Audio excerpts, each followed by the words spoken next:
Hi ಎಲ್ರಿಗೂ ನಮಸ್ಕಾರ, welcome back. ಹೇಗಿದ್ದೀರಾ ಎಲ್ಲರೂ? ಚೆನ್ನಾಗಿದ್ದೀರಾ ಅಂತ ಭಾವಿಸ್ತಾ ಇವತ್ತಿನ ವ್ಲಾಗ್ನ ಸ್ಟಾರ್ಟ್ ಮಾಡೋಣ. ಇವತ್ತು ನಿನ್ನೆಯ ವ್ಲಾಗ್ನ ಕಂಟಿನ್ಯೂಯೇಷನ್ ವ್ಲಾಗ್ ಆಗಿರುತ್ತೆ. ಕಾರ್ ಪಾರ್ಕ್ ಮಾಡಿ ಇವಾಗ ನಾವು ದೇವಸ್ಥಾನದ ಒಳಗೆ ಎಂಟ್ರಿ ಆಗ್ತಾಯಿದ್ದೀವಿ. ಫಸ್ಟು ನಾವು ಹೋಗ್ತಾ ಇರೋವಂಥದ್ದು ಊಟಕ್ಕೆ. ಯಾಕೆಂತಂದರೆ ಮಧ್ಯಾಹ್ನ ಆಗೋಗಿತ್ತು, ನಾವು ಬಂದಾಗಲೇ ಊಟ ಕ್ಲೋಸ್ ಆಗುತ್ತೆ ಅಂತ ಹೇಳಿದ್ರು. ಹಾಗಾಗಿ ಫಸ್ಟು ಊಟ ಮಾಡ್ಕೊಂಬಿಡೋಣ, ಆಮೇಲೆ ದರ್ಶನ ಮಾಡ್ಕೊಳ್ಳೋಣ ಅಂಥೇಳಿ ಫಸ್ಟು ನಾವು ಊಟಕ್ಕೆ ಹೋಗ್ತಾಯಿದ್ವಿ. ಊಟ ಮುಗಿಸ್ಕೊಂಡು ರೂಮ್ ಮಾಡಿ, ರೂಮಲ್ಲಿ ಸ್ವಲ್ಪ ಲಗೇಜ್ ಎಲ್ಲ ಇಟ್ಟು ಫ್ರೆಶ್ ಅಪ್ ಆಗಿ ಸ್ನಾನ ಮಾಡಿಕೊಂಡು ಅದಾದಮೇಲೆ ದೇವ್ರ ದರ್ಶನಕ್ಕೆ ಸಂಜೆ ಹೋಗೋಣ ಅಂಥೇಳಿ ಇವಾಗ ನಾವು ಸೀದಾ ಊಟಕ್ಕೆ ಹೋಗ್ತಾಯಿದ್ವಿ. ಊಟ ಬಂದುಬಿಟ್ಟು ದೇವಸ್ಥಾನ ಏನಿದೆ ಅಲ್ಲಿಂದ ಬಲಭಾಗದಲ್ಲಿ ಮುಂದೆ ಹೋದರೆ ಅಲ್ಲಿ ಒಂದು ರೈಟ್ ಟರ್ನ್ ಬರುತ್ತೆ, ಅಲ್ಲೇ ಬರುತ್ತೆ ಊಟದ ಹಾಲು. ಅಲ್ಲಿ ಹೋಗಿ ಅನ್ನಪ್ರಸಾದ ಸೇವಿಸಿ ಅದಾದಮೇಲೆ ನಾವು ರೂಮ್ ಮಾಡಿದ್ವಿ. ರೂಮು ಅಷ್ಟೇ, ದೇವಸ್ಥಾನದ್ದೇ ರೂಮು ತುಂಬಾ ಚೆನ್ನಾಗಿರುತ್ತೆ. ನೀವೇನಾದರೂ ಮಂತ್ರಾಲಯಕ್ಕೆ ಬಂದರೆ CRO ಆಫೀಸ್ ಅಂತ ಇರುತ್ತೆ. ನಿಮಗೆ ದೇವಸ್ಥಾನದ ಪಕ್ಕದಲ್ಲೇ ರೂಮ್ ಬೇಕು ಅಂತ ಆದರೆ ನೀವೇನು ಕಾರ್ ಪಾರ್ಕ್ ಮಾಡ್ತೀವಿ ಅಲ್ವಾ ನಾವು, ಅಂದರೆ ಕಾರ್ ಪಾರ್ಕಿಂಗ್ ಇದೆಯಲ್ಲ ಅದೇ ಒಂದು ಜಾಗದಲ್ಲಿ, ಅದರಿಂದ ಸ್ವಲ್ಪ ಮುಂದೆ ಬಂದರೆ ಅಲ್ಲೊಂದು CRO ಆಫೀಸ್ ಇದೆ. ಅಲ್ಲಿ ನಮಗೆ ದೇವಸ್ಥಾನದ ಪಕ್ಕದಲ್ಲಿ ರೂಮ್ ಬೇಕಂದರೆ ನಾವು ಅಲ್ಲಿ ಹೋಗೋ ಅಂಥದ್ದು. ಇಲ್ಲ ನಮಗೆ ಬೇರೆ ಎಲ್ಲಾದರೂ ಪರವಾಗಿಲ್ಲ ಅಂತ ಅನ್ನೋರು ಸ್ವಲ್ಪ ಆ ಕಡೆ ಅಂತ ಅಂದರೆ ನಾವು ಎಂಟ್ರಿ ಗೇಟ್ ಇದೆಯಲ್ಲ, ಎಂಟ್ರಿ ಗೇಟ್ ಆಪೋಸಿಟ್ಟು ಒಂದಿದೆ, ಅಲ್ಲೇ ಪಕ್ಕದಲ್ಲೇ ಅಲ್ಲೊಂದು CRO ಆಫೀಸ್ ಇದೆ, ಅಲ್ಲೂ ಕೂಡ ಹೋಗಿ ರೂಮ್ನ ತೊಗೋಬೋದು. ನಿಮಗೆ ಯಾವ ರೂಮ್ ಬೇಕೋ ಆ ರೂಮ್ನ ಪ್ರೈಸ್ ಬಂದುಬಿಟ್ಟು 500 ಇದೆ, 200 ಇದೆ ಅಂತ ಅನಿಸುತ್ತೆ. ಹಾಗೆಯೇ 1000, 1200, 800 ಈ ಥರ ಎಲ್ಲ ಇದೆ. ಆನ್ಲೈನಲ್ಲಿ ಕೂಡ ನೀವು ಬುಕ್ ಮಾಡಿಕೊಂಡು ಹೋಗ್ಬೋದು. ಒಂದು ವೀಕ್ ಮುಂಚೆ ಅಥವಾ ಒಂದು 5 ಡೇಸ್ ಮುಂಚೆ ಈ ರೀತಿ ಆನ್ಲೈನಲ್ಲಿ ಕೂಡ ಬುಕ್ ಮಾಡ್ಕೋಬೋದು. ನಾನು ಆನ್ಲೈನಲ್ಲಿ ಟ್ರೈ ಮಾಡಿದೆ, ಅಂದರೆ ಆವಾಗೆಲ್ಲ ಹೋಗೋದಕ್ಕೆ ಟ್ರೈನ್ ಟಿಕೆಟ್ ಎಲ್ಲ ಬುಕ್ ಮಾಡಿದ್ವಲ್ಲ ಆವಾಗ. ಬಟ್ ಎಲ್ಲ ಬುಕ್ಕಿಂಗ್ ಆಗಿದೆ, 0 ಬುಕ್ಕಿಂಗ್ ಅಂತ ಅಂದರೆ ಸೋಲ್ಡ್ ಔಟ್ ಅಂತಲೇ ಬರ್ತಾಯಿತ್ತು. ಅಲ್ಲೇ ಹೋದರೂ ಕೂಡ ಸಿಗುತ್ತೆ. ನಾವೇನಂತ ಅಂದ್ಕೊಂಡ್ವಿ, ಸಿಕ್ಕಿಲ್ಲ ಅಂತ ಅಂದರೆ ಪ್ರೈವೇಟಾಗಿ ಹೊರಗಡೆ ಎಲ್ಲರೂ ಮಾಡ್ಕೊಂಡ್ರೆ ಆಯಿತು ಅಂತ ಅಂದ್ಕೊಂಡ್ವಿ. ಆದರೆ ಏನಾಯಿತು, ನಮಗೆ ಅಲ್ಲೇ ರೂಮ್ ಸಿಕ್ತು. ನಮಗೆ ಜಸ್ಟು ಫ್ರೆಶ್ ಅಪ್ ಆಗೋಕ್ಕೆ, ರೆಡಿ ಆಗೋಕ್ಕೆ ಅಂತ ಅಂದರೆ ನಾವು ಬೆಳಗ್ಗೆ ಸ್ನಾನ ಮಾಡ್ಕೊಂಡ್ಬಂದಿದ್ವಿ, ಆದರೂ ಕೂಡ ಇನ್ನೊಂದು ಸರಿ ಸ್ನಾನ ಮಾಡಿಕೊಂಡು ಸ್ವಲ್ಪ ಫ್ರೆಶ್ ಅಪ್ ಆಗಿ ದೇವ್ರ ದರ್ಶನ ಮಾಡಿಕೊಂಡು ಅದಾದಮೇಲೆ ಅಲ್ಲಿಂದ ಹೊರಟ್ಬಿಡೋಣ. ಸಂಜೆ ಹೊರಟ್ರೆ ಇನ್ನು ನೈಟು ನಾವು ರೀಚ್ ಆಗ್ತೀವಿ ಮಿಡ್ ನೈಟ್ ಮನೆಗೆ. ಈ ರೀತಿ ಪ್ಲ್ಯಾನ್ ಮಾಡಿಕೊಂಡು ನಾವು ಹೋಗಿದ್ದಂಥದ್ದು. ಆದರೆ ನೆಕ್ಸ್ಟು ನಾವು ಅಲ್ಲೇ ಉಳ್ಕೊಂಡಿದ್ದು, ನೆಕ್ಸ್ಟ್ ಇನ್ನೇನೋ ಬೇರೆ ಎಲ್ಲ ಪ್ಲ್ಯಾನ್ ಮಾಡಿಬಿಟ್ವಿ. ಹಾಗಾಗಿ ಉಳ್ಕೊಳ್ಳೋ ಥರ ಆಯಿತು. ನಾವು ಬಂದಿದ್ದು ಬರೀ ಮಂತ್ರಾಲಯಕ್ಕೆ ದರ್ಶನ ಮಾಡಿಕೊಂಡು ವಾಪಸ್ ಹೋಗ್ಬಿಡೋಣ ಅನ್ನೋ ಪ್ಲ್ಯಾನಲ್ಲಿನೇ ಬಂದಿದ್ದು. ಆದರೆ ಉಳ್ಕೊಳ್ಳೋ ಥರ ಆಯಿತು. ಮತ್ತು ಎಲ್ಲೆಲ್ಲಿಗೆಲ್ಲ ಹೋದ್ವಿ ಅಂತ ಹೇಳಿ ನಾನು ಕಮಿಂಗ್ ವ್ಲಾಗಲ್ಲಿ ಶೇರ್ ಮಾಡ್ತೀನಿ. ಈ ಒಂದು ರಾಯರ ಮಠದಲ್ಲಿ ಅಂದರೆ ಮಂತ್ರಾಲಯದಲ್ಲಿ ಒಂದು ಪ್ರಸಾದದ ಟೈಮಿಂಗ್ಸ್ ಬಂದುಬಿಟ್ಟು ಬೆಳಗ್ಗೆ 11 ಗಂಟೆಯಿಂದ ಮಧ್ಯಾಹ್ನ 2 ಗಂಟೆ ತನಕ ಇರುತ್ತೆ. ಅದಾದ ನಂತರ ಸಂಜೆ ಶುರುವಾಗುತ್ತೆ. ಸಂಜೆ ಎಷ್ಟೊತ್ತಿಗಿರುತ್ತೆ ಅಂತ ನನಗೂ ಗೊತ್ತಾಗ್ತಿಲ್ಲ. ನಾವು ಬಂದಾಗ ಒಂದು 8:30 ಮೇಲಾಗಿತ್ತು. ಆವಾಗ ಕೂಡ ನಮಗೆ ಇತ್ತು ಊಟ ಅಂತ ಅಂದರೆ ಬಿಸಿಬೇಳೆಭಾತು ಮತ್ತು ಮೊಸರನ್ನ ಇತ್ತು. ಹೆಂಗಿತ್ತು ಪ್ರಸಾದ? ಮೊಸರನ್ನ ಇತ್ತು ಮತ್ತು ಅನ್ನ ಸಾಂಬಾರು ಇತ್ತು. ಊಟ ಆಯಿತು, ಕುತ್ಕೊಂಡಿದ್ದೀವಿ. ಇವಾಗ ಫಸ್ಟ್ ಊಟಕ್ಕೆ ಬಂದ್ಬಿಟ್ವಿ. ಇವತ್ತು ದರ್ಶನನೂ ಮಾಡಿಲ್ಲ, ಏನೂ ಮಾಡಿಲ್ಲ, ಸುಸ್ತಾಗ್ಬಿಟ್ಟಿತ್ತು. ಊಟ ಕ್ಲೋಸ್ ಆಗುತ್ತೆ ಅಂಥೇಳಿ ಊಟಕ್ಕೆ ಫಸ್ಟ್ ಬಂದ್ವಿ. ಕೊಡಿಸ್ತೀನಿ ಅಂತ ಅಲ್ಲೇನೂ ಬಾಚ್ಕೊಳ್ಳಿಲ್ಲ. ಹಂಗೆ ಸುಮ್ಮನೆ ಹಂಗೆ ಜುಟ್ಟಾಗಿ ಪಟ್ಕೊಂಡ್ಬಿಟ್ಟು ಇಲ್ಲಿ ಬಂದರೆ ಶೆಕೆ ಶುರು ಆಗಿಬಿಡುತ್ತಲ್ಲ, ಶೆಕೆ ಆಗ್ತಾಯಿತ್ತು. ಸರಿ ಹೊರಡೋಣ. ಹೊರಗಡೆ ಹೋಗಿ ಸ್ವಲ್ಪ ರೂಮ್ಗೆ ಮಾಡಿ ಫ್ರೆಶ್ ಅಪ್ ಆಗಿ ಆಮೇಲೆ 4 ಗಂಟೆಗೆ ದೇವಸ್ಥಾನ ಮತ್ತೆ ಓಪನ್ ಆಗುತ್ತೆ. ಅವಾಗ ದರ್ಶನ ಮಾಡೋದು, ರೆಡಿ ಆಗಿಬಿಟ್ಟು 4 ಗಂಟೆಗೆ ಓಪನ್ ಆಗುತ್ತೆ. ಬರೋಣ, ಆರಾಮಾಗಿ ಆಯಿತಾ? ಸರಿ ಬನ್ನಿ ಹೋಗೋಣ. ನಾನು CRO ಆಫೀಸಲ್ಲಿ ಅವ್ರನ್ನ ಕೇಳಿದೆ, ನಮಗೆ ದೇವಸ್ಥಾನದ ಪಕ್ಕದ ರೂಮ್ ಕೊಡಿ ಪ್ಲೀಸ್ ಅಂತ ಹೇಳಿ. ಅವರು ಕೂಡ ಅಷ್ಟೇ ಅವೈಲೇಬಲ್ ಇತ್ತು, ಈ ರೂಮ್ನ ಕೊಟ್ಟರು. ಇದು ಬಂದು AC ರೂಮು. ನಾವು AC ತೊಗೊಂಡ್ವಿ, ಅಂದರೆ ಬಿಸಿನೀರೆಲ್ಲ ಬರುತ್ತೆ ಅಂತ ಹೇಳಿದ್ರು. ಹಾಗಾಗಿ ACನ ತೊಗೊಂಡ್ವಿ. ಚಿಕ್ಕದಾಗಿ ರೂಮ್ ಟೂರ್ ಕೂಡ ಮಾಡ್ತಾಯಿದ್ದೀನಿ. ಎಂಟ್ರಿ ಆಗ್ತಿದ್ದಂಗೆ ಈ ರೀತಿ ಸೋಫಾ, ಹಾಗೆಯೇ ಒಂದು ಸಿಂಗಲ್ ಬೆಡ್ ಇದೆ. ಅದಾದಮೇಲೆ ಸ್ವಲ್ಪ ಒಳಗಡೆ ಬಂದರೆ ಒಂದು ಡಬಲ್ ಬೆಡ್ಡು, ಈ ಕಡೆ ಒಂದು ಡ್ರೆಸ್ಸಿಂಗ್ ಟೇಬಲು, ರೈಟ್ ಸೈಡಲ್ಲಿ ವಾಶ್ರೂಮ್ ಇದೆ, ಕಮೋಡು, ಅಟ್ಯಾಚ್ ಬಾತ್ರೂಮ್ ಅಂದರೆ ಸ್ನಾನ ಮತ್ತು ಟಾಯ್ಲೆಟ್ 2 ಇದೆ. ಈ ಕಡೆ ಒಂದು ವಾಶ್ ಬೇಸಿನ್ ಇದೆ. ಇಷ್ಟು ಸಿಂಪಲ್ ಫ್ಯಾಮಿಲಿ ರೂಮು. ಚೆನ್ನಾಗಿತ್ತು ರೂಮು. ನೀವೇನಾದ್ರು ದೇವಸ್ಥಾನದ ಪಕ್ಕದಲ್ಲೇ ರೂಮ್ ಬೇಕು ಅಂತ ಅಂದರೆ ಅವೈಲೇಬಲ್ ಇದ್ದರೆ ನೀವು CRO ಆಫೀಸಲ್ಲಿ ಕೇಳಿದ್ರೆ, ಅಂದರೆ ನಾವೀಗೇನು ತೋರಿಸ್ತಾ ಇದ್ದೀನಿ ಈ ರೂಮ್ ಆಪೋಸಿಟೇ CRO ಆಫೀಸ್ ಬರುತ್ತೆ. ಅಲ್ಲಿ ಹೋಗಿ ಕೇಳಿದ್ರೆ ನಿಮಗೆ ಈ ಕಡೆ ಏನಿದೆ ಈ ರೂಮ್ಗಳೆಲ್ಲ ಆ ಒಂದು CRO ಆಫೀಸ್ ಅಂಡರ್ ಬರುತ್ತೆ. ನೀವೇನಾದ್ರು ದೇವಸ್ಥಾನದ ಎಂಟ್ರೆನ್ಸ್ ಹತ್ರ ಹೋದರೆ ಅಲ್ಲಿ ಆ ಕಡೆ ಇರೋ ರೂಮ್ಗಳನ್ನ ಅವ್ರು ತೋರಿಸ್ತಾರೆ. ನಾವು ಫಸ್ಟ್ ಅಲ್ಲಿಗೆ ಹೋದ್ವಿ, ಎಂಟ್ರೆನ್ಸ್ ಹತ್ರ ಇರುವಂಥ CRO ಆಫೀಸ್ಗೆ. ಅವ್ರಿಗೆ ನಮಗೆ ದೇವಸ್ಥಾನದ ಪಕ್ಕದಲ್ಲೇ ರೂಮ್ ಬೇಕು ಅಂತ ಕೇಳಿದ್ದಕ್ಕೆ ಅವರು ನಮಗೆ ಈ ಒಂದು CRO ಆಫೀಸ್ಗೆ ಹೋಗಿ ಅಂತ ಹೇಳಿದ್ರು, ಅಂದರೆ ದೇವಸ್ಥಾನದ ಪಕ್ಕದಲ್ಲಿರುವಂಥದ್ದಕ್ಕೆ. ಇಲ್ಲಿ ಬಂದ್ವಿ, ನಮಗೆ ಈ ಒಂದು ಬ್ಯೂಟಿಫುಲ್ ರೂಮು ಸಿಕ್ತು. ಇವತ್ತು ನಾನು ಯಾವುದೇ ರೀತಿ ಫೌಂಡೇಶನ್ನ ಯೂಸ್ ಮಾಡ್ದೇನೆ ಒಂದು ಬ್ರೈಟ್ ಲುಕ್ನ ಕ್ರಿಯೇಟ್ ಮಾಡೋಣ ಒಂದು ಫೇಸ್ ಕ್ರೀಮಿಂದ ಅಂಥೇಳಿ ಸ್ಟಾರ್ಟ್ ಮಾಡ್ತಾ ಇದ್ದೀನಿ. ನಾನು ಇವತ್ತು ಯೂಸ್ ಮಾಡ್ತಾ ಇರೋ ಕ್ರೀಮ್ ಬಂದುಬಿಟ್ಟು ಮಾಮಾ ಅರ್ತ್ ಅವರ rice water tone of face cream. ಈ ಪ್ರಾಡಕ್ಟ್ ಬಗ್ಗೆ ಆಲ್ರೆಡಿ ನಾನು ನಿಮಗೆ ಹೇಳಿದ್ದೀನಿ. ಮಾಮಾ ಅರ್ತ್ ಅವರ ಎಲ್ಲ ಪ್ರಾಡಕ್ಟ್ಸು ನ್ಯಾಚುರಲ್ ಇಂಗ್ರೀಡಿಯೆಂಟ್ಸಿಂದ ಮಾಡಿರ್ತಾರೆ. ಯಾವುದೇ ರೀತಿ ಹಾರ್ಮ್ಫುಲ್ ಕೆಮಿಕಲ್ ಇರೋದಿಲ್ಲ, ಹಾಗೆಯೇ ಟಾಕ್ಸಿನ್ ಫ್ರೀ ಆಗಿರುತ್ತೆ. ಹಾಗಾಗಿ ನೀವು ಯಾವುದೇ ಭಯ ಇಲ್ಲದೆ ಈ ಪ್ರಾಡಕ್ಟ್ನ ಪ್ರತಿದಿನ ಯೂಸ್ ಮಾಡ್ಬೋದು. ಮಾಮಾ ಅರ್ತ್ ಅವರ ಇನ್ನೊಂದು ಖುಷಿಯಾದ ವಿಚಾರ ಏನು ಅಂತಂದರೆ ಅವರು ನಾವು ಹೇಳೋದನ್ನು ಕೇಳ್ತಾರೆ. ಅಂತ ಅಂದರೆ ನಮ್ಮ ಫೀಡ್ಬ್ಯಾಕ್ನ ತಗೊಂಡು ಅವರ ಪ್ರಾಡಕ್ಟ್ನ ಇಂಪ್ರೂವ್ ಮಾಡ್ತಾರೆ. ಹೇಗೆ ಅವರು ಆನಿಯನ್ ಶಾಂಪೂನ ಇಂಪ್ರೂವ್ ಮಾಡಿದ್ರು ಅದೇ ರೀತಿ ಎಲ್ಲ ಪ್ರಾಡಕ್ಟ್ಸ್ನು ರಿಸರ್ಚ್ ಆ್ಯಂಡ್ ಇನೋವೇಷನಿಂದ ಬೆಟರ್ ಕ್ವಾಲಿಟಿ ಪ್ರಾಡಕ್ಟ್ ಆಗಿ ನಮಗೆ ಕೊಡ್ತಾರೆ. ಮೊದಲು ನಾನಿಲ್ಲಿ ಮಾಮಾ ಅರ್ತ್ ಅವರ DV ರೈಸ್ ವಾಟರ್ ಫೇಸ್ ಟೋನರ್ನ ಯೂಸ್ ಮಾಡ್ತಾ ಇದ್ದೀನಿ. ಇದರಿಂದ ಒಳ್ಳೆ ರಿಸಲ್ಟ್ ಕೊಡುತ್ತೆ ಎರಡನ್ನೂ ಜೊತೆಗೆ ಯೂಸ್ ಮಾಡೋದ್ರಿಂದ. ಹಾಗಾಗಿ ಮಾಮಾ ಅರ್ತ್ ಅವರ ಎಲ್ಲ ಪ್ರಾಡಕ್ಟ್ಸೂ ನಮಗೆ ಮಾಮಾ ಅರ್ತ್ ವೆಬ್ಸೈಟಲ್ಲಿ, ಮಾಮಾ ಅರ್ತ್ ಆ್ಯಪಲ್ಲಿ, ಹಾಗೆಯೇ ಅಮೆಝಾನ್, ನೈಕಾ, ಫ್ಲಿಪ್ಕಾರ್ಟ್, ಪರ್ಪಲ್, ಹಾಗೆಯೇ ನಮ್ಮ ಮನೆ ಹತ್ತಿರದ ಎಲ್ಲ ಅಂಗಡಿಗಳಲ್ಲಿ ಕೂಡ ಸಿಗುತ್ತೆ. ನೀವೇನಾದರೂ ಹೊರಗಡೆ ಎಲ್ಲಾದರೂ ಅಂಗಡಿನಲ್ಲಿ ಮಾಮಾ ಅರ್ತ್ ಅವರ ಪ್ರಾಡಕ್ಟ್ನ ನೋಡಿದ್ರೆ ಖಂಡಿತ ನನಗೆ ಕಮೆಂಟ್ ಮಾಡಿ ತಿಳಿಸಿ. ಇವಾಗ ನಾನಿಲ್ಲಿ ಟೋನರ್ನ ಅಪ್ಲೈ ಮಾಡಿ ಒಂದು ಸ್ವಲ್ಪ ಡ್ರೈ ಆಗೋದಕ್ಕೆ ಬಿಟ್ಟು ಅದಾದ ನಂತರ ಮಾಮಾ ಅರ್ತ್ ಅವರ rice water tone of face ಕ್ರೀಮ್ನ ಯೂಸ್ ಮಾಡ್ತೀನಿ. ಇದರಿಂದ ಒಂದು ಇನ್ಸ್ಟಂಟ್ ಗ್ಲೋ ನಿಮಗೆ ಸಿಗುತ್ತೆ. ಇದರಲ್ಲಿ ಇರೋ ಅಂಥ ರೈಸ್ ವಾಟರ್ ನಿಮ್ಮ ಸ್ಕಿನ್ನ ಹೈಡ್ರೇಟ್ ಮಾಡುತ್ತೆ, ಹಾಗೆಯೇ ಸ್ಕಿನ್ನ ಬ್ರೈಟ್ ಮಾಡುತ್ತೆ, ಇನ್ಸ್ಟೆಂಟಾಗಿ ಬ್ರೈಟ್ ಮಾಡುತ್ತೆ. ಹಾಗೆಯೇ ಇದರಲ್ಲಿ ಇರೋವಂಥ ನಿಯಾಸಿನಮೈಡ್ ನಿಮ್ಮ ಸ್ಕಿನ್ನ ಹೈಡ್ರೇಟ್ ಮಾಡುತ್ತೆ, ಹಾಗೆಯೇ ಈವನ್ ಸ್ಕಿನ್ ಟೋನ್ ಕೊಡುತ್ತೆ. ನಿಮ್ಮ ಸ್ಕಿನ್ ಟೋನ್ ಏನಾದರೂ ಅನ್ಈವನ್ ಆಗಿದ್ರೆ ಖಂಡಿತ ಈ ಪ್ರಾಡಕ್ಟ್ನ ನೀವು ಯೂಸ್ ಮಾಡಿ. ಹಾಗೆಯೇ ಈ ಒಂದು ಪ್ರಾಡಕ್ಟ್ ಬಂದು ಸೂಪರ್ ಅಫೋರ್ಡೆಬಲ್ ಪ್ರೈಸ್ ಅಂತ ಅಂದರೆ ಜಸ್ಟ್ ಫಾರ್ $399ಗೆ ನಿಮಗೆ ಸಿಗುತ್ತೆ. ಇನ್ಸ್ಟಂಟ್ ಬ್ರೈಟ್ನೆಸ್ ಕೊಡುತ್ತೆ. ನೀವು ಕೂಡ ಈ ಪ್ರಾಡಕ್ಟ್ನ ಯೂಸ್ ಮಾಡ್ಬೋದು. ಇದರ ಒಂದು ಕಂಪ್ಲೀಟ್ ಡೀಟೇಲ್ಸ್ನ ನಾನು ಡಿಸ್ಕ್ರಿಪ್ಷನಲ್ಲಿ ಕೊಟ್ಟಿರ್ತೀನಿ. ನೀವು ಮಾಮಾ ಅರ್ತ್ ವೆಬ್ಸೈಟ್ ಅಥವಾ ಆ್ಯಪಲ್ಲಿ ಈ ಪ್ರಾಡಕ್ಟ್ನ ಬೈ ಮಾಡ್ತೀರಾ ಅಂತ ಅಂದರೆ ನನ್ನ ಕೂಪನ್ ಕೋಡ್ನ ಸ್ಕ್ರೀನ್ ಮೇಲೆ ಹಾಗೆ ಡಿಸ್ಕ್ರಿಪ್ಷನಲ್ಲಿ ಕೊಟ್ಟಿರ್ತೀನಿ. DK Vlog 2024 ಈ ಕೂಪನ್ ಕೋಡ್ನ ಯೂಸ್ ಮಾಡೋದ್ರಿಂದ ನಿಮಗೆ ಫ್ಲ್ಯಾಟ್ 20% ಡಿಸ್ಕೌಂಟ್ ಸಿಗುತ್ತೆ. ಇವಾಗ ನಾನು ಸ್ವಲ್ಪ ಫೇಸ್ಗೆಲ್ಲ ರೆಡಿ ಮಾಡಿಕೊಂಡು ಅದಾದಮೇಲೆ ಸ್ವಲ್ಪ ಸೀರೆ ಎಲ್ಲ ಉಟ್ಕೊಂಡು ಆಮೇಲೆ ಸ್ವಲ್ಪ ಜುವೆಲ್ಸ್ ಹಾಕ್ಕೊಂಡ್ರೆ ಫೈನಲ್ ಲುಕ್ ರೆಡಿ ಆಗುತ್ತೆ. ಸ್ವಲ್ಪ ಕಾಜಲ್ ಹಾಗೆಯೇ ಲಿಪ್ಸ್ಟಿಕ್ ಎಲ್ಲ ಹಾಕೋಬೇಕಲ್ವ, ಅದಾದಮೇಲೆ ಹೇಗಿರುತ್ತೆ ಅಂತ ನಾನು ನಿಮಗೆ ತೋರಿಸ್ತೀನಿ. ಓಕೆನಾ? ಸೀರೆ ಎಲ್ಲ ಉಟ್ಕೊಂಡು ರೆಡಿ ಆಗಿದ್ದೀನಿ. ಸ್ವಲ್ಪ ತಲೆ ಬಾಚಿಕೊಂಡು ಒಂಚೂರು ಜುವೆಲ್ಸ್ ಹಾಕ್ಕೊಂಡ್ರೆ ಆಯಿತು. ಚೆನ್ನಾಗಿ ಕಾಣಿಸ್ತಾ ಇದೆ ಅಂತ ಅಂದ್ಕೊಂಡಿದ್ದೀನಿ. ಫೈನಲ್ ಲುಕ್ ಹೇಗಿರುತ್ತೆ ಅಂತ ತೋರಿಸ್ತೀನಿ ರೆಡಿ ಆಗಿಬಿಟ್ಟು. ಇವತ್ತು ಒಂಥರ ರಿಲ್ಯಾಕ್ಸಿಂಗ್ ಆಗಿದೆ. ಅರ್ಜೆಂಟಲ್ಲಿ ರೆಡಿಯಾಗಿ ಹೋಗೋದು ಈ ಥರ ಎಲ್ಲ ಏನಿಲ್ಲ. ಇವತ್ತು ಆರಾಮಾಗಿ ರೆಡಿಯಾಗಿ ಹೋಗ್ತಾಯಿದ್ವಿ. ಯಾವಾಗ ಬಂದರೂ ಅಷ್ಟೇ ಬೇಗ ರೆಡಿಯಾಗು, ಬೇಗ ಹೋಗು, ಬೇಗ ದರ್ಶನ ಮಾಡು, ಈ ಥರ ಅರ್ಜೆಂಟ್ ಇರ್ತಾಯಿತ್ತು. ಈ ಸರಿ ಒಂಥರ ಆರಾಮಾಗಿ ಬಂದಿದ್ದೀವಿ ಅಂತ ಅನ್ನಿಸ್ತಾ ಇದೆ. ಓಕೆ, ರೆಡಿ ಆಗಿಬಿಟ್ಟು ಆಮೇಲೆ ಬ್ಲಾಗ್ನ ಕಂಟಿನ್ಯೂ ಮಾಡೋಣ. ಫೈನಲಿ ರೆಡಿಯಾಗಿದ್ದೀನಿ. ನಾನು ಕೂಡ ನಮ್ಮ ಚಿನ್ನು ಕೂಡ ರೆಡಿಯಾಗಿದ್ದಾಳೆ. ಸ್ವಲ್ಪ ಗ್ರ್ಯಾಂಡಾಗಿ ರೆಡಿಯಾಗಿದ್ದೀನಿ. ಇದೇ ಫಸ್ಟ್ ಟೈಮ್ ಈ ಥರ ನಾನು ರೆಡಿಯಾಗಿರೋದು. ನಾನು ಯೂಶ್ವಲಿ ಇಯರಿಂಗ್ಸ್ ಆಗಲಿ ಜುವೆಲ್ಸ್ ಎಕ್ಸ್ಟ್ರಾ ಏನೂ ಹಾಕೋಕ್ಕೆ ಹೋಗಲ್ಲ.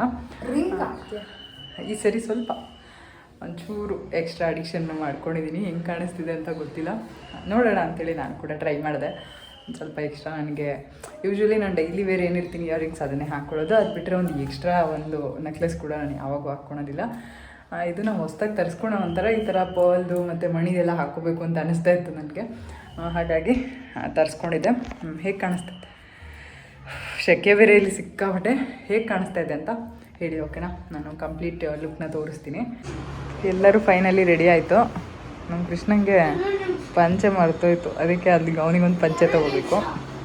ಶಲ್ಯ ಇಟ್ಕೊಂಡಿದ್ದೀನಿ. ನಮ್ಮ ಚಿನ್ನೂ ಕೂಡ ರೆಡಿ ಆದಳು. ನಮ್ಮ ಚಿನ್ನು ಡ್ರೆಸ್ ಕೂಡ ಅಷ್ಟೇ. ಇದು ರಾಖಿ ಹಬ್ಬಕ್ಕೆ ನಮ್ಮ ಕೃಷ್ಣಗೆ ಗಿಫ್ಟ್ ಕೊಡಿಸಿರೋದು. ನಮ್ಮ ಕೃಷ್ಣನಿಂದ ನಮ್ಮ ಕೃಷ್ಣ ಗಿಫ್ಟ್ ಕೊಟ್ಟರು. ನಾನು ಕೊಡಿಸಿದಾದ್ರೂ ಅವ್ನು ಕೊಟ್ಟಿರೋದು. ಹೋಗೋಣಪ್ಪ, ಟೈಮ್ ಆಗುತ್ತೆ, ಬಾ.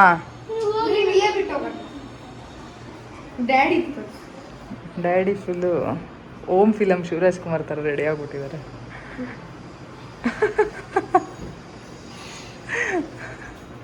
ಓಮ್ ಫಿಲಮಲ್ಲಿ ಒಂದು ಹಾಡಿದೆ, ಹೇ ದಿನಕರ ಶುಭಕರ ಧರೆಗೆ ಬಾ ಅಂತ.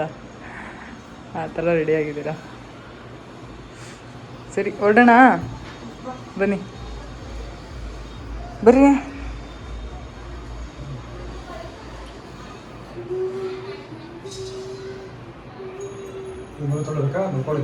ಹಾಂ ಏನು ಬೇಡ ನಡ್ರಿ, ರೆಡಿಯಾಗಿದ್ದಾನೆ. ಸ್ನಾನ ಮಾಡ್ಕೊಂಬಂದವನು.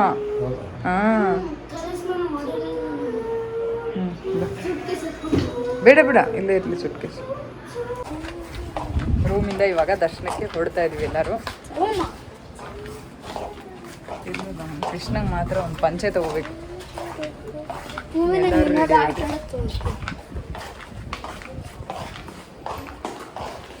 ಇಲ್ಲೊಬ್ರು ಸಬ್ಸ್ಕ್ರೈಬರ್ ಕೂಡ ಸಿಕ್ಕಿದ್ರು, ಆಶಾ ಅಂತ. ಇವಾಗ ತಾನೇ ಮಾತಾಡ್ಸಿದ್ರು. ಅವರು ಬೆಂಗಳೂರವರಂತೆ. ನಮ್ಮ ಚಿನ್ನು ಥರನೇ ಅವ್ರ ಮಗಳು ದೊಡ್ಡೋಳಿರೋದು ಅಂತ ಹೇಳ್ತಾಯಿದ್ರು.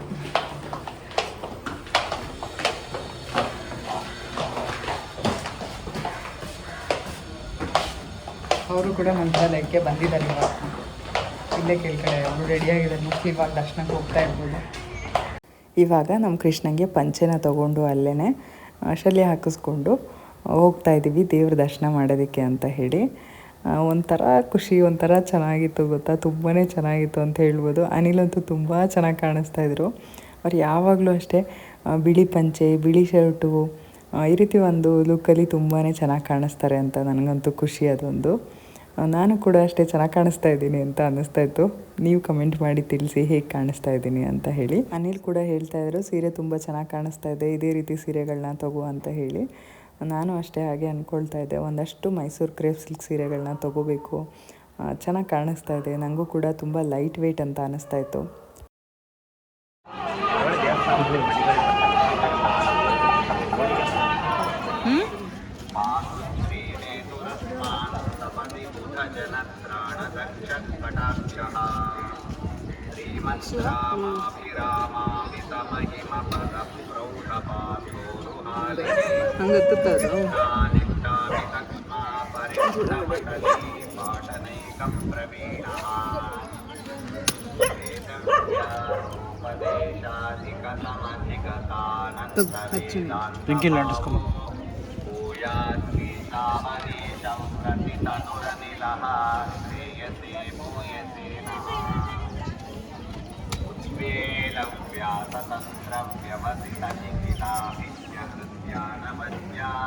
ಅಲ್ಲೇ ಇಟ್ಕೊತೀನಿ, ಬೇಕಾಯ್ತು ಬೆಂಕಿಪಟ್ಟು ಇಟ್ಕೊಂಡ್ಲ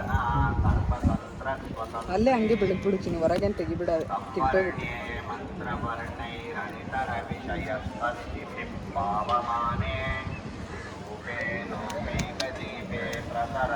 ಇಲ್ಲಿ ನೀವು ನದಿ ಹತ್ರ ಬರ್ತಿದ್ದಂಗೆ ಗಂಗಮ್ಮಗೆ ಪೂಜೆ ಮಾಡಿ ಅಂತ ಹೇಳಿ ಅವರು ದೀಪನ ಹಿಡ್ಕೊಂಡು ಬರ್ತಾರೆ.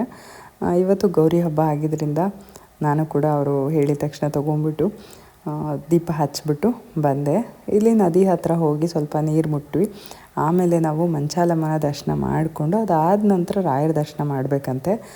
ಹಾಗಾಗಿ ನಾವು ಹಾಗೆ ಮಾಡಿದ್ವಿ. ಸ್ನಾನ ಮಾಡೋರು ಕೂಡ ಇಲ್ಲೇ ನದಿನಲ್ಲೇ ಸ್ನಾನ ಮಾಡ್ತಾರೆ, ಅದು ಕೂಡ ತುಂಬ ಒಳ್ಳೆಯದು ಅಂತ ಹೇಳ್ತಾರೆ. ನದಿನಲ್ಲಿ ಸ್ನಾನ ಮಾಡಿಕೊಂಡು ಇಲ್ಲೇ ಬಟ್ಟೆ ಹಾಕ್ಕೊಂಡು ಚೇಂಜಿಂಗ್ ರೂಮ್ಸ್ ಕೂಡ ಇದೆ ಅನಿಸುತ್ತೆ. ಇಲ್ಲಿ ಡ್ರೆಸ್ ಎಲ್ಲ ಚೇಂಜ್ ಮಾಡಿಕೊಂಡು ಅದಾದ ನಂತರ ನಾವು ಮಂಚಾಲಮ್ಮನ ದರ್ಶನ ಮಾಡಿಕೊಂಡು, ಅಂದರೆ ಊರದೇವಿ ಅಂತಾರೆ ಇಲ್ಲಿ, ಇದನ್ನು ದರ್ಶನ ಮಾಡಿಕೊಂಡು ಅದಾದ ನಂತರ ನಾವು ರಾಯರ ದರ್ಶನಕ್ಕೆ ಹೋಗಬೇಕು ಅಂಥೇಳಿ ಪ್ರತೀತಿ ಇದೆ.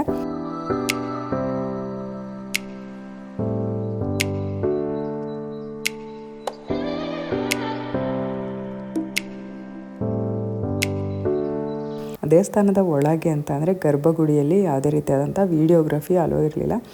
ಹಾಗಾಗಿ ನಾನು ಹೊರಗಡೆಯಿಂದ ಒಂದಷ್ಟು ಕ್ಲಿಪ್ಪಿಂಗ್ಸ್ನ ತೊಗೊಂಡು ನಿಮ್ಮ ಜೊತೆ ಶೇರ್ ಮಾಡ್ಕೊಳ್ತಾ ಇದ್ದೀನಿ. ನಾನು ಫಸ್ಟು ದೇವ್ರ ದರ್ಶನ ಎಲ್ಲ ಮುಗಿಸಿ ಒಂದು ಸ್ವಲ್ಪ ಹೊತ್ತು ಕೂತಿದ್ದು ಎಲ್ಲ ಮುಗಿದ ಮೇಲೆ ನಾವು ವ್ಲಾಗ್ನ ನಾನು ಮಾಡ್ತಾಯಿದ್ದೀನಿ. ಫಸ್ಟಿಗೆ ನಾನು ವ್ಲಾಗ್ನ ಏನೂ ಮಾಡಲಿಲ್ಲ, ಆರಾಮಾಗಿ ಕೂತ್ಕೊಂಡು ಅದಾದಮೇಲೆ ಒಂದು ರೌಂಡು ಹೋಗಿ ವ್ಲಾಗ್ನ ಮಾಡಿದಂಥದ್ದು. ಅನಿಲ್ಗೂ ಅಷ್ಟೇ ಏನೋ ಒಂಥರ ಪಾಸಿಟಿವ್ ಎನರ್ಜಿ, ಹಾಗೆಯೇ ಒಂದು ಖುಷಿ ಎಲ್ಲದೂ ಸಿಕ್ತು ಅಂತ ಹೇಳ್ಬೋದು. ಮಕ್ಕಳು ಅಷ್ಟೇ ತುಂಬಾ ಖುಷಿಪಟ್ಟರು ದರ್ಶನ ಮಾಡಿಬಿಟ್ಟು. ನಮಗೆ ಸ್ವಲ್ಪ ಸ್ಪೆಷಲ್ ದರ್ಶನ ಕೂಡ ಸಿಕ್ತು. ಯಾಕೆಂತಂದರೆ ನಾವು ಒಂದು ಸೇವೆನ ತೊಗೊಂಡಿದ್ವಿ, ಒಂದು ತಿಂಗಳ ಕಾಲ, ಅಂದರೆ ತುಪ್ಪದ ದೀಪ ಸೇವೆನ ರಾಯರಿಗೆ, ಅದನ್ನು ನಾನು ಆನ್ಲೈನಲ್ಲೇ ತೊಗೊಂಡಿದ್ದೆ. ಹಾಗಾಗಿ ನಮಗೆ ಸ್ಪೆಷಲ್ ಎಂಟ್ರಿ ಕೂಡ ಸಿಕ್ತು. ಇವಾಗ ಏನು ನೋಡ್ತಾ ಇದ್ದೀರಲ್ಲ, ಇದೇ ರಾಯರ ಬೃಂದಾವನ. ಇದನ್ನೇ ನಾವು ಒಳಗಡೆ ಹೋಗಿ ಗರ್ಭಗುಡಿಯಲ್ಲಿ ದರ್ಶನ ಮಾಡುವಂಥದ್ದು. ಇದನ್ನು ಈ ರೀತಿ LED ಸ್ಕ್ರೀನಲ್ಲಿ ಹೊರಗಡೆ ಕೂಡ ಹಾಕಿರ್ತಾರೆ. ಒಳಗಡೆ ನಾನು ವಿಡಿಯೋ ಮಾಡೋಂಗಿಲ್ವಲ್ಲ, ಹಾಗಾಗಿ ಹೊರಗಡೆ ನಿಮಗೆ ತೋರಿಸ್ತಾ ಇದ್ದೀನಿ. ರಾಯರ ದರ್ಶನ ಮಾಡ್ಕೊಳ್ಳಿ, ನೀವು ಕೂಡ ಅಲ್ಲಿಂದನೇ ಕೈ ಮುಕ್ಕೊಳ್ಳಿ. ನಿಮ್ಮ ಒಂದು ಕೋರಿಕೆ ಏನಾದರೂ ಇದ್ದರೆ ಕೇಳ್ಕೊಳ್ಳಿ. ರಾಯರು ಯಾವಾಗಲೂ ನಮ್ಮ ಜೊತೆಗಿರ್ತಾರೆ, ನಮ್ಮ ಕಷ್ಟಗಳಿಗೆ ಸ್ಪಂದಿಸ್ತಾರೆ. ನಿಜವಾಗ್ಲೂ ಅದು ನಾನು ಕೂಡ ಈ ಸರಿ ಫೀಲ್ ಮಾಡಿದೆ. ತುಂಬಾ ಖುಷಿಯಾಯಿತು. ಈ ವರ್ಡ್ನ ಎಷ್ಟು ಸರಿ ಹೇಳಿದ್ದೀನೋ ಗೊತ್ತಿಲ್ಲ, ನಿಜವಾಗ್ಲೂ ತುಂಬ ಖುಷಿಯಾಯಿತು ಅಂತ ಹೇಳಿ ಹಾಗೆ ಆಯಿತು ಅಂತ ಹೇಳ್ಬೋದು. ಹಾಗಾಗಿ ಒಂಥರ ಅದು ಫೀಲೇ ಬೇರೆ. ಅದು ಇಲ್ಲಿಗೆ ಬಂದ್ರೇ ಆ ಫೀಲ್ ಸಿಗೋ ಅಂಥದ್ದು. ನೀವೇನಾದ್ರು ಬರಬೇಕು ಅಂತ ಇದ್ದರೆ ಪ್ಲ್ಯಾನ್ ಮಾಡಿದರೆ ಆದಷ್ಟು ಬೇಗ ಬನ್ನಿ. ಆ ರಾಯರು ನಿಮ್ಮನ್ನ ಕೂಡ ಬೇಗ ಕರೆಸ್ಕೊಳ್ಳಿ ಅಂತ ಕೇಳ್ಕೊಳ್ತೀನಿ. ಅವರ ಸನ್ನಿಧಾನಕ್ಕೆ ಬರಬೇಕು ಅಂತ ಅಂದರೆ ಟೈಮ್ ಬರಬೇಕು. ನಮಗೂ ಕೂಡ ಅಷ್ಟೇ ಎಷ್ಟೋ ವರ್ಷಗಳಿಂದ ಬರಬೇಕು ಅಂತ ಇದ್ವಿ. ಫೈನಲಿ ಇವತ್ತು ಬಂದ್ವಿ. ಇಲ್ಲಿ ಈ ರೀತಿ ಒಂದಷ್ಟು ಆರ್ಟ್ಗಳನ್ನ ಇಟ್ಟಿದ್ರು ಅಂತ ಅಂದರೆ ದೇವರ ವಿಗ್ರಹಗಳು, ಉತ್ಸವ ಮೂರ್ತಿಗಳು, ಹಾಗೆಯೇ ಮಂತ್ರಾಲಯದಲ್ಲಿ ದೇವಸ್ಥಾನದ ಒಂದು ಚಿಕ್ಕ ಒಂದು ಇದು ಪ್ಲ್ಯಾನ್ ಅಂತ ಹೇಳ್ಬೋದು. ಯಾವುದ್ಯಾವ್ದು ಎಲ್ಲೆಲ್ಲಿದೆ ಅಂಥೇಳಿ ಆ ರೀತಿ ಎಲ್ಲ ಇಟ್ಟಿದ್ರು. ಎಲ್ಲದನ್ನು ನಿಮಗೂ ಕೂಡ ಒಂದು ರೌಂಡ್ ತೋರಿಸೋಣ ಅಂಥೇಳಿ ವಿಡಿಯೋನ ಮಾಡಿದೆ. ತುಂಬಾ ಚೆನ್ನಾಗಿತ್ತು ಅಂತ ಹೇಳ್ಬೋದು. ನೀವು ಕೂಡ ಅಷ್ಟೇ ಒಂದು ದೇವಸ್ಥಾನಕ್ಕೆ ಬಂದಿದ್ದ ಫೀಲು, ಮಂತ್ರಾಲಯಕ್ಕೆ ಬಂದಿದ್ದಂಥ ಫೀಲ್ ಆಗಲಿ ಅಂತ ಹೇಳಿ ಆದಷ್ಟು ಕ್ಲಿಪ್ಪಿಂಗ್ಸ್ನ ತೊಗೊಂಡು ನಿಮ್ಮ ಜೊತೆ ಶೇರ್ ಮಾಡಿದ್ದೀನಿ. ಮಂತ್ರಾಕ್ಷತೆ ಆಗಿರ್ಬೋದು, ತೀರ್ಥ ಪ್ರಸಾದ ಎಲ್ಲದೂ ಸಿಕ್ತು. ಪರಿಮಳ ಪ್ರಸಾದ ಕೂಡ ತೊಗೊಂಡ್ವಿ. ಹಾಗೆಯೇ ಒಂದು ಸ್ವಲ್ಪ ಶಾಪಿಂಗ್ ಕೂಡ ಮಾಡಿದ್ವಿ. ರಾಘವೇಂದ್ರ ಸ್ವಾಮಿಗಳ ಒಂದು ಚಿಕ್ಕ ಮೂರ್ತಿನ ಕೂಡ ತೊಗೊಂಡೆ. ನನಗೊಂದು, ನಮ್ಮ ಅಮ್ಮವ್ರ ಮನೆಗೊಂದು ಕೂಡ ಮೂರ್ತಿನ ತೊಗೊಂಡಿದ್ದೀನಿ. ಹಾಗೆಯೇ ನಮ್ಮ ಕೃಷ್ಣಂಗೆ ಒಂದು ಆಂಜನೇಯ ಡಾಲರ್ ಬೇಕು ಅಂತ ಅಂದ, ಅದನ್ನು ಕೂಡ ಕೊಡಿಸಿದ್ವಿ. ದೇವಸ್ಥಾನದ ಒಳಗಡೆ ಒಂದು ಸ್ವಲ್ಪ ಕಾಸ್ಟ್ಲಿ ಅಂತ ಅನ್ನಿಸ್ತು. ಹೊರಗಡೆ ಒಂದು ಸ್ವಲ್ಪ ಪರವಾಗಿಲ್ಲ, ಇಲ್ಲಿಗಿಂತ ಒಂಚೂರು ಕಡಿಮೆ ಅಂತ ಅನ್ನಿಸ್ತು ಪ್ರೈಸ್ ಎಲ್ಲ. ಒಳಗಡೆ ತೊಗೊಂಡ್ಮೇಲೆ ಹೊರಗಡೆ ಒಂದು ತೊಗೊಂಡ್ವಿ. ಒಳಗಡೆ ಒಂದು ಚಿಕ್ಕ ವಿಗ್ರಹನ ತೊಗೊಂಡ್ವಿ ದೇವ್ರದ್ದು. ಅದೇ ರೀತಿ ವಿಗ್ರಹನ ಹೊರಗಡೆ ತೊಗೊಂಡ್ವಿ. ಒಳಗಡೆ ಸ್ವಲ್ಪ ಕಾಸ್ಟ್ಲಿ ಇತ್ತು, ಹೊರಗಡೆ ಸ್ವಲ್ಪ ಕಡಿಮೆ ಇತ್ತು.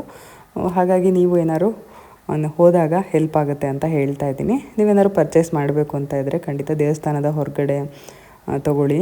ಒಂಚೂರು ಕಡಿಮೆಗೆ ಸಿಗುತ್ತೆ ನಿಮಗೆ ಒಳಗಡೆಗಿಂತನೂ. ಓಕೆನಾ?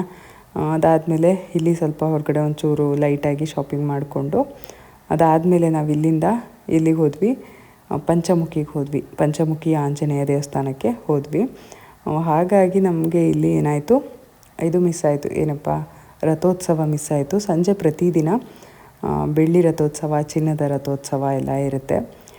ಅದನ್ನು ನೋಡೋದಕ್ಕೆ ನಮಗೆ ಆಗಲಿಲ್ಲ. ಪಂಚಮುಖಿ ಆಂಜನೇಯಕ್ಕೆ ಹೋಗಿದ್ದರಿಂದ ನೀವೇನಾದ್ರು ಬಂದರೆ ಅದನ್ನು ಮಿಸ್ ಮಾಡ್ಕೋಬೇಡಿ. ಸಂಜೆ ಹೊತ್ತು ರಥೋತ್ಸವ ಇರುತ್ತೆ, ತುಂಬ ಚೆನ್ನಾಗಿರುತ್ತೆ ನೋಡೋದಕ್ಕೆ.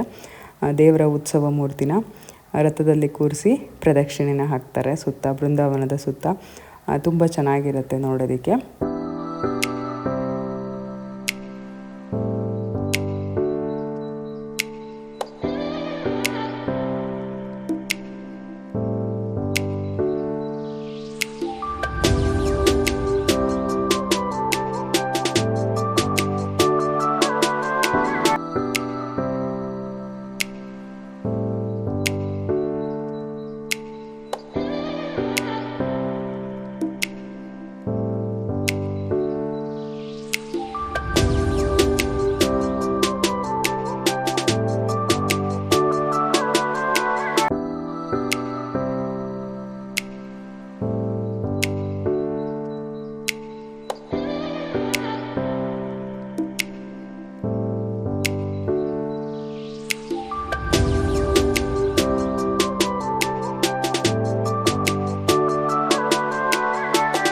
ನೋಡ್ತಾ ಇದ್ದೀರಾ ಅಲ್ವಾ ಈವ್ನಿಂಗ್ ವ್ಯೂ ಹೇಗಿದೆ ಅಂಥೇಳಿ. ಸಖತ್ತಾಗಿದೆ ಮಾತ್ರ. ನಿಜವಾಗ್ಲೂ ನೋಡಿದ್ರೆ ಹಂಗೆ ಕಳೆದೋಗ್ಬಿಡ್ಬೇಕು ಮಾತ್ರ. ನಿಜವಾಗ್ಲೂ ಖಂಡಿತ ನೀವೇನಾದ್ರು ಮಂತ್ರಾಲಯಕ್ಕೆ ಬಂದರೆ ಈ ಸಂಜೆ ಒಂದು ಲೈಟಿಂಗ್ಸ್ ಆಗಿರ್ಬೋದು, ಒಂದು ವ್ಯೂ ಆಗಿರ್ಬೋದು, ಬ್ಯೂಟಿಫುಲ್ ಆಗಿರುತ್ತೆ. ಮಿಸ್ ಮಾಡಿಕೊಳ್ಳೇಬೇಡಿ. ಬಂದ್ಬಿಟ್ಟು ಇಲ್ಲೇ ಉಳ್ಕೊಂಡಿದ್ದು ಸಂಜೆ ರಾತ್ರಿ ಎಲ್ಲ ಹೇಗಿರುತ್ತೆ ಅಂತ ನೋಡಿಕೊಂಡೇ ಹೋಗಿ. ಒಂಥರ ಸ್ವರ್ಗನೇ ಇದ್ದೀವಿ ಅಂತ ಅನ್ನಿಸ್ತಾ ಇತ್ತು ನನಗೆ. ನಾವು ಫಸ್ಟು ಬಂದಾಗ ಅಂದರೆ ಲಾಸ್ಟ್ ಟೈಮ್ ಬಂದಾಗ ಈ ರೀತಿ ಇರಲಿಲ್ಲ. ರಾಯರ ಒಂದು ಪ್ರತಿಮೆ ಇತ್ತು, ದೇವಸ್ಥಾನದ ಮುಂದೆನೇ ಒಂದು ರಾಯರ ಪ್ರತಿಮೆ ಇತ್ತು. ಅಲ್ಲಿನೇ ನಾವು ನಿಂತ್ಕೊಂಡು ಫೋಟೋ ತೆಗೆಸ್ಕೊಂಡಿದ್ದು. ಈಗಲೂ ಕೂಡ ಅಷ್ಟೇ ಫೋಟೋಗ್ರಾಫರ್ಸ್ ಇರ್ತಾರೆ ಅಲ್ಲಿ ನಿಮಗೆ ಫೋಟೋನ ತೆಗಿಯೋದಕ್ಕೆ. ನಾವು ಆ್ಯಕ್ಚುಲಿ ದೇವಸ್ಥಾನದ ಎದುರುಗಡೆನೇ ತೆಗೆಸ್ಕೋಬೇಕಾಗಿತ್ತು. ನಾವು ಹೋಗ್ತಿದ್ದಂಗೆ ಎಂಟ್ರೆನ್ಸಲ್ಲಿ ಯಾರೋ ಒಬ್ಬರು ಸಿಕ್ಬಿಟ್ರು. ಅವರು ಈ ಕಡೆ ಒಂದು ವ್ಯೂ ಚೆನ್ನಾಗಿದೆ ಅಂತೇಳಿ ಈ ಕಡೆಯಿಂದ ತೆಗೆದ್ರು. ಅಲ್ಲಿ ತೆಗೆಸ್ಕೊಂಡ್ವಿ ಫೋಟೋನ ನಾವು. ಈ ಒಂದು ಲೈಟಿಂಗ್ಸ್ನ ಎಲ್ಲ ನೋಡಿಕೊಂಡು ನಾವು ಪಂಚಮುಖಿಗೆ ಹೋಗ್ತಾ ಇದ್ದೀವಿ ಇವಾಗ. ಪಂಚಮುಖಿಗೆ ಹೋದ್ವಿ, ಅಂದರೆ ಟೈಮ್ ಆಗಿಬಿಟ್ಟಿತ್ತು ಆಲ್ರೆಡಿ. ನಾವು ಹೊರಡೋ ಅಷ್ಟರಲ್ಲಿ ದೇವ್ರ ದರ್ಶನ ಮಾಡಿಕೊಂಡು ಸ್ವಲ್ಪ ಹೊತ್ತು ಕೂತಿದ್ದು, ಸ್ವಲ್ಪ ಶಾಪಿಂಗ್ ಮಾಡಿಕೊಂಡು ಅದಾದಮೇಲೆ ಕಾರೆಲ್ಲ ತೆಗ್ದು ನಾವು ಈ ಕಡೆ ಬರೋ ಅಷ್ಟರಲ್ಲಿ ಲೇಟ್ ಆಗಿಬಿಟ್ಟಿತ್ತು. ಪಂಚಮುಖಿ ಇನ್ನೇನು ಕ್ಲೋಸ್ ಆಗುತ್ತೆ ಅಂತ ಇದ್ರು, ಅಷ್ಟರಲ್ಲಿ ಬೇಗನೆ ಹೋದ್ವಿ. ಇದೇ ಪಂಚಮುಖಿ ಆಂಜನೇಯ ಉದ್ಭವ ಮೂರ್ತಿ. ಇದು ಯಾವುದೇ ರೀತಿ ಪ್ರತಿಮೆ ಇಲ್ಲ ಇಲ್ಲಿ. ಕೊನೆಗೂ ಪಂಚಮುಖಿ ಆಂಜನೇಯ ದರ್ಶನ ಕೂಡ ಮಾಡಿದ್ವಿ ಇವತ್ತು. ಚೆನ್ನಾಗಿದೆ, ಅದು ಉದ್ಭವ ಆಗಿರೋದಂತೆ, ತುಂಬಾ ಚೆನ್ನಾಗಿದೆ. ಗರ್ಭಗುಡಿಯಲ್ಲೆಲ್ಲ ಏನು ವಿಡಿಯೋ ಅಲೋ ಇರಲಿಲ್ಲ. ನಮಗೆ ದರ್ಶನ ಆಗುತ್ತೋ ಇಲ್ವೋ ಇವತ್ತು ಅಂತ ಅಂದ್ಕೊಂಡ್ವಿ. ಆಯಿತು ದರ್ಶನ ಕೊನೆಗೂ ಬೇಗ ಬಂದಿದ್ದಾಯಿತು. ಏನು ಬೇಕು ನಿಮಗೆ? ಲಡ್ಡು ಏನು ಬೇಕು? ಏನು ಇಲ್ಲ, ಏನು ಸಿಗೋದು ದೇವರಿರುತ್ತೆ ಅಷ್ಟೇ. ಇವತ್ತಿನ ದಿನ ಅಂತೂ ತುಂಬಾ ಚೆನ್ನಾಗೋಯ್ತಪ್ಪ, ಬೆಳಗ್ಗೆಯಿಂದ ಅಲ್ವಾ? ಚೆನ್ನಾಗಿತ್ತು ಇವತ್ತಿನ ಫುಲ್ ಡೇ ಚೆನ್ನಾಗಿತ್ತು. ನಾವೇನು ಅಂದ್ಕೊಂಡ್ವಿ ಅದೇ ಥರ ಪ್ಲ್ಯಾನ್ ಪ್ರಕಾರನೇ ಎಲ್ಲ ಎಕ್ಸಿಕ್ಯೂಟ್ ಆಗಿದೆ ಇವತ್ತು.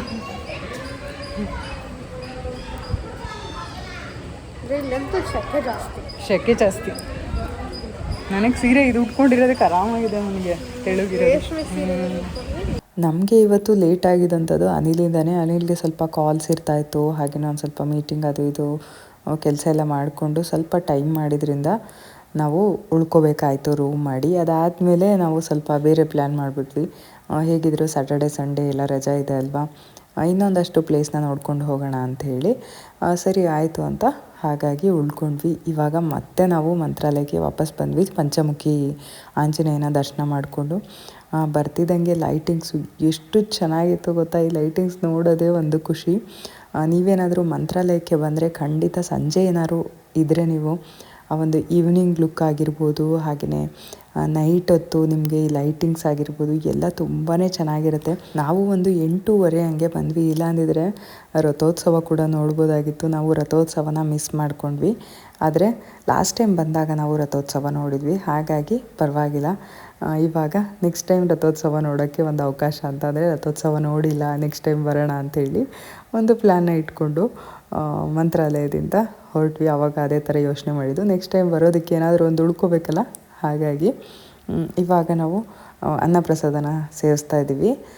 ಇವತ್ತು ಬಿಸಿಬೇಳೆಭಾತು ಮತ್ತು ಮೊಸರನ್ನ ಆಯಿತು. ಪ್ರತಿದಿನ ಇದೇ ಇರುತ್ತೆ ಅಂತ ಅಂದ್ಕೊಂಡಿದ್ದೀನಿ.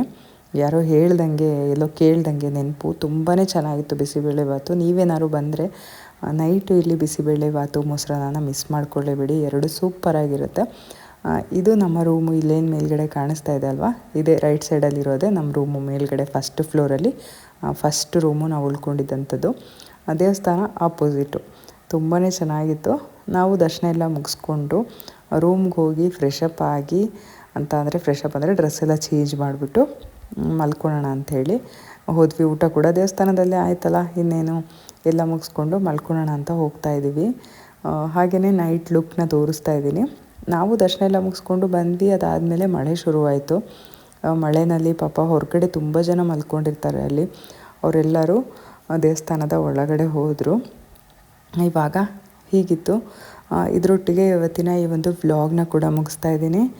ಮತ್ತು ನಾವು ಎಲ್ಲಿಗೆ ಹೋದ್ವಿ, ನಾಳೆ ಹೇಗಿತ್ತು ನಮ್ಮ ದಿನ ಅಂತ ಹೇಳಿ ನಾನು ನಿಮಗೆ ಮುಂದಿನ ವ್ಲಾಗಲ್ಲಿ ಶೇರ್ ಮಾಡ್ತೀನಿ. ಈ ಒಂದು ವ್ಲಾಗ್ ನಿಮಗೆ ಇಷ್ಟ ಆಗಿದರೆ ಖಂಡಿತ ಲೈಕ್ ಮಾಡಿ, ಶೇರ್ ಮಾಡಿ ಹಾಗೂ ಕಮೆಂಟ್ ಮಾಡಿ. ಹಾಗೆಯೇ ಏನಾದರೂ ಕ್ವೆಶನ್ಸ್ ಇದ್ದರೆ ನೀವು ಕಮೆಂಟ್ ಮಾಡಿ, ನನಗೆ ಗೊತ್ತಿರೋ ಅಷ್ಟನ್ನು ನಾನು ನಿಮ್ಮ ಜೊತೆ ಶೇರ್ ಮಾಡ್ಕೊಳ್ತೀನಿ. ಓಕೆನಾ? ಬರಲಾ?